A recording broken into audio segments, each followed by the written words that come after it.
Everyone in the legal field must handle digital evidence with caution. Here, the resource person will provide you with insight on the topic. So with this brief introductory remarks, I would like to stop here, and because you are eager to listen to the experts, so I will stop here. Thank you.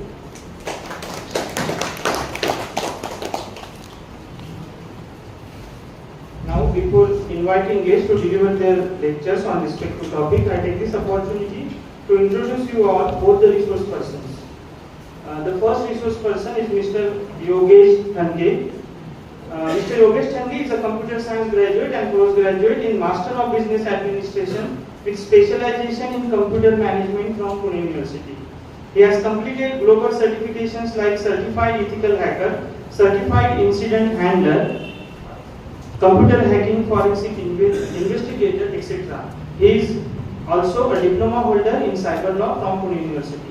Mr. Yogesh is a cyber security professional having 15 plus years of dedicated experience on this field. He is expert consultant in public as well as private sector companies for data security as well as data privacy related issues. His area of expertise are cyber crimes and fraud investigation, cyber forensics and cyber law. He has consulted more than 10,000 cyber crimes investigation for law enforcement agencies and more than 2,000 cyber security incidences for private organizations. He has also trained more than 30,000 government officers as well as more than 5,000 IT professionals for cyber crime investigation and cyber forensics. He is the member of review committee assigned for improvement of standard operating crime investigation and digital forensics at Maharashtra Cyber, Government of India, Mantralaya, Mumbai.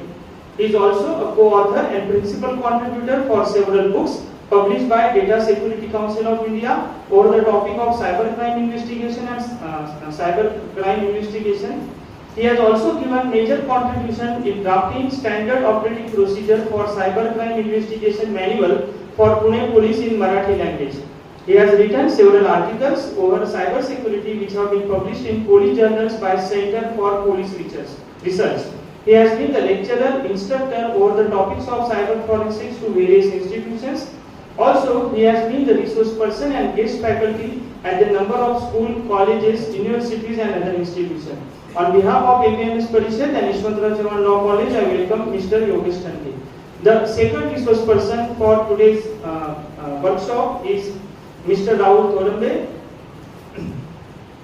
He is President Sanjeevani NGO. He is MBA in Information Technology, holding certifications like CISA ISO 20001, Ethical Hacking, Networking Security, Virus Programming, Web and Mobile Hacking. He is dealing with financial fraud cases for past 15 years. In this field, he is helping victims of cyber crimes to document the case and assist the police for documentation to make the case strong in the court. He has personally seen more than 5,000 cases of cyber crimes. He has been invited on Radio Mirchi for answering live public questions on cyber crimes. I also welcome him on behalf of Jeevan Law College. Now I request Principal Dr. Golab Madam to felicitate our resource person, Mr. Yogesh Thange.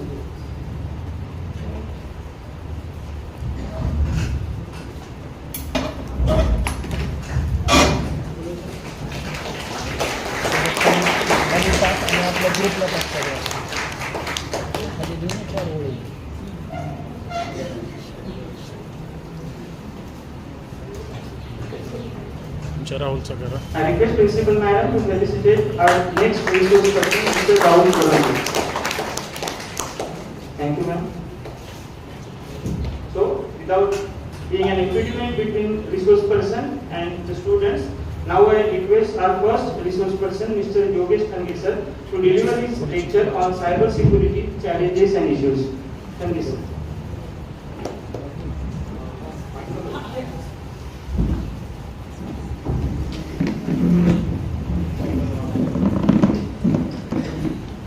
So good morning.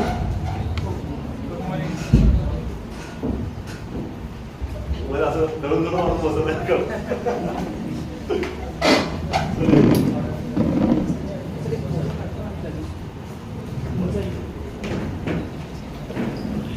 So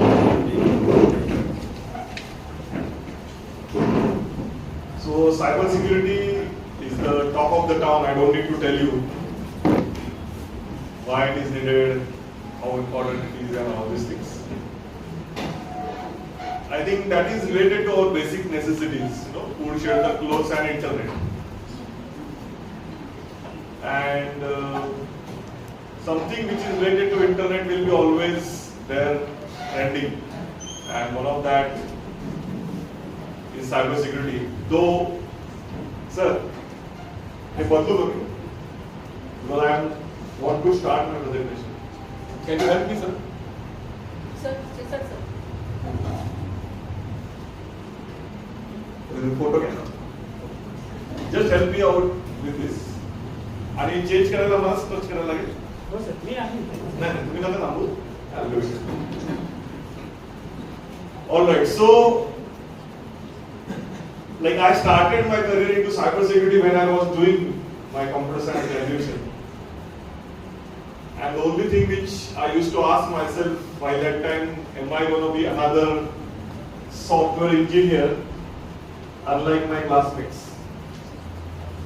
And then every time I was thinking that I have to do something different because I was never settled being a part of crowd. And that thought of doing something different than software engineering actually brought me into the cyber security way back in 2005 when internet itself was not so normal. I have been thinking about doing career in cyber security. Back then and today, there is a tremendous changes in terms of use of computer equipments, internet, and all these things, and actually definitely by day it is growing like anything. So, being a resource person for law enforcement agency for quite a good amount of time, I have been coming across lots of new type of cyber attacks which are happening. And to be honest, this session is not about cyber attacks only and how they are happening. Definitely they will help you to understand what you should do. But in most of the time, I think one question that we need to ask ourselves that what are we doing consciously to build cyber resilience? Are we doing something or we are just sitting for something to happen? And especially while working in law sector, or you are going to be lawyer hereafter, I think this is something you have to know, because earlier I used to be addressing only cyber crimes, but now because of digitalization has been taken place into everybody's lives so closely that I am now working with all types of lawyers. So no matter what specialization you will choose hereafter, you will always require this. So both things, like me and Rahul both will be sensitizing you on various topic of that. Please have your questions asked today itself, because this is really critical for your career as well. So going forward, so how sir, where is हे पुढे न्यायचं असेल तर नक्की कुठे touch करायला?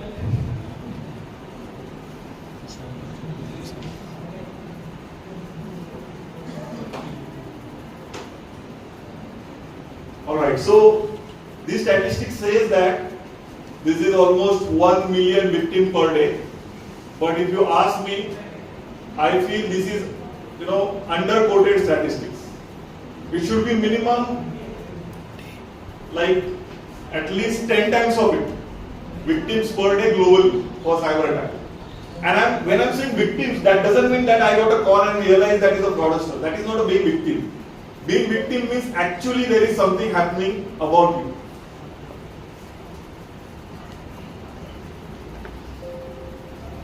And again, in terms of finances, if you look at, these are the statistics of 2020 published in 2021, which says almost $1,90,000 per second. Now imagine how much would be the amount today. So as by looking at these particular strategies, you can imagine there is a huge growth for people to pursue career, even from law background, to protect people money or recover their money while they are losing money in cyber attack. And all these cyber attacks actually starts with data. Data is a new oil, it has been said. And as we are using lots of free services and which are life essential services, I will say.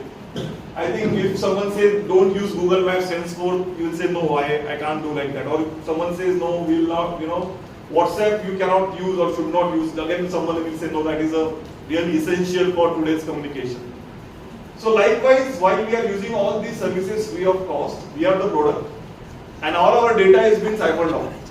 And not only through the services that we use, but also the apps and all these things. Everybody wants to be the part of your mobile phone.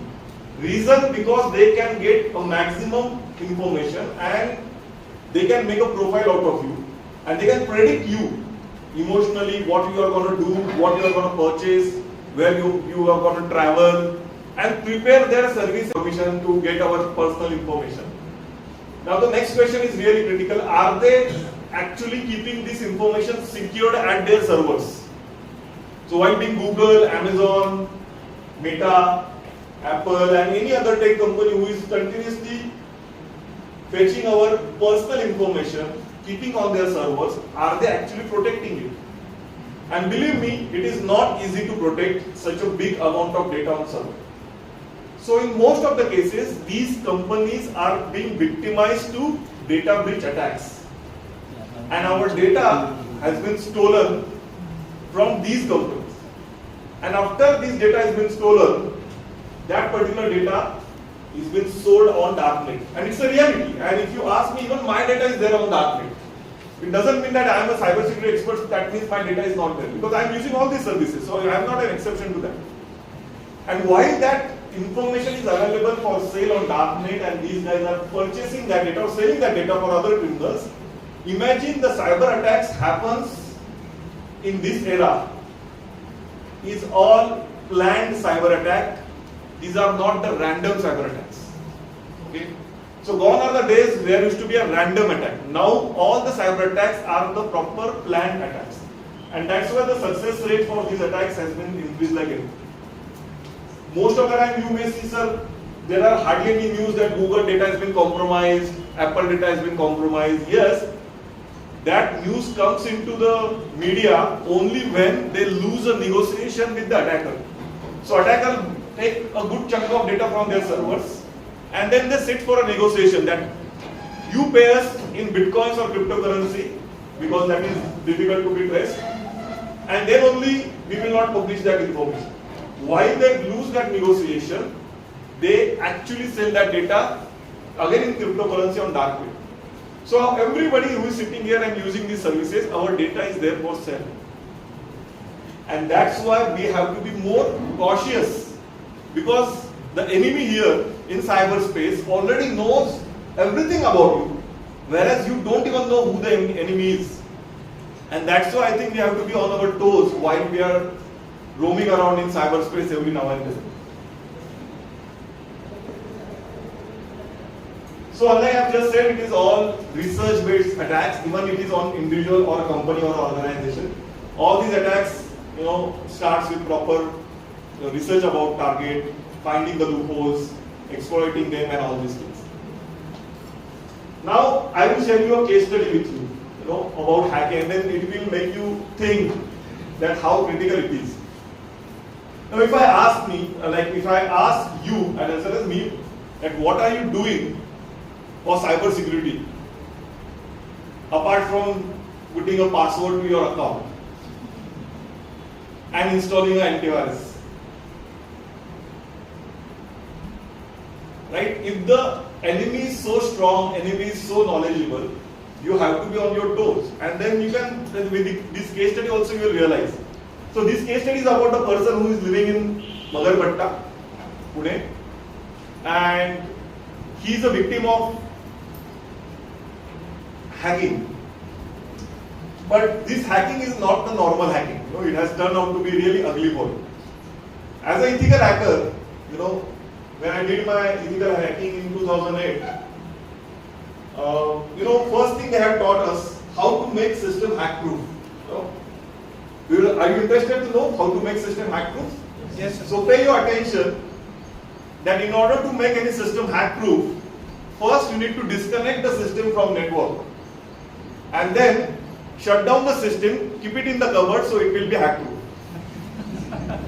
This is not my definition, okay? This is a real definition, you can Google it. There is not a single system which is a hack proof system. Okay? Otherwise, company would have, market themselves like, buy this laptop, this is a hack proof laptop. Or buy this phone, this is a hack proof phone. Nobody is doing that. Because they know whenever there is access, there is a possibility of unauthorized access. Now here, in this particular case study, the person received an email in the month of December, and it was an email from unknown person saying that you have a gift from Santa. Okay? It is the month of December, and no matter which religion you follow, you know that the Santa will come and gift you. So he just got curious on that, what that gift could be.